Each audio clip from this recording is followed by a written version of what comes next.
So one of the most important things you can do is learn how to play the major scale from side to side, like so. 2, 3, 4, 5, 6, 7, 1, right? That's just a major scale. 1, 2, 3, 4, 5, 6, 7, 1. Do, re, mi, fa, sol, la, ti, do, right? We all know it. So, check this out. Did you know that every single scale degree, 1, 2, 3, 4, 5, 6, and 7, have their own distinct properties that actually translate to relative harmonies? And I know, a lot of big words, but essentially, these singular notes can be broken down into chords and harmonies within the chords. So if you were to do it just with minor and major chords, the 1 is major, your 2 is minor, 3 is minor, 4 is major, and 5 is dominant 7. A little hard to see that, but your dominant 7 is just a 1, 3, 5, flat 7. And then we go back to minor for the 6, right? Your 6 is always minor. It's what they call your relative minor. So if you're starting from a 1, your 6 will always be the relative minor. Remember that guy. So, and then 7, we're going half diminished. We'll talk about diminished chords later. Don't think too much about it. Just think about what we're doing is building tension to release to back to the 1. Okay? So, all together,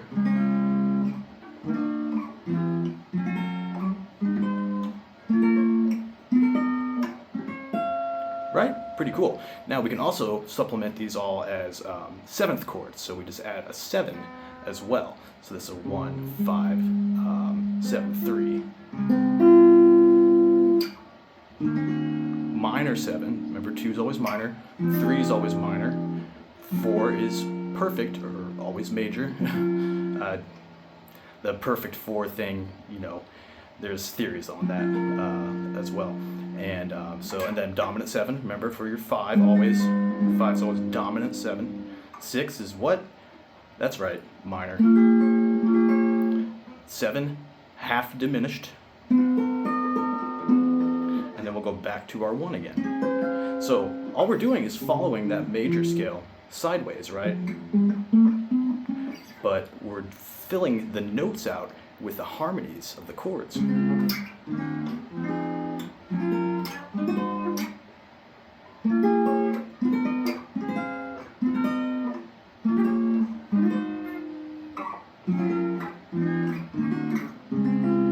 Now once you can do this, you can start to do inversions of these chords, right?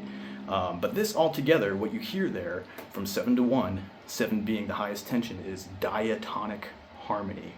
And you can do diatonic harmony in so many different ways, so many different voicings. It's pretty much endless. You can do drop voicings where you're excluding a string to make your chord combinations work. But, you know, so once you start trying it, try it with all your different voicings, you know, like here's a 5, 1, 3, 7. And then 2, minor 7. 4, major again, right? There's our dominant right there. We know that little triangle guy, right? You ought to by now. So yeah, try it everywhere, you know. You even got diatonics up here.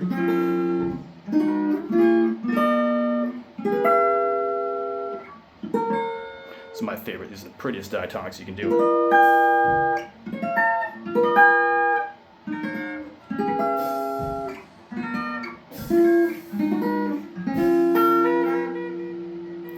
Try it out, guys. These are the building blocks of songwriting.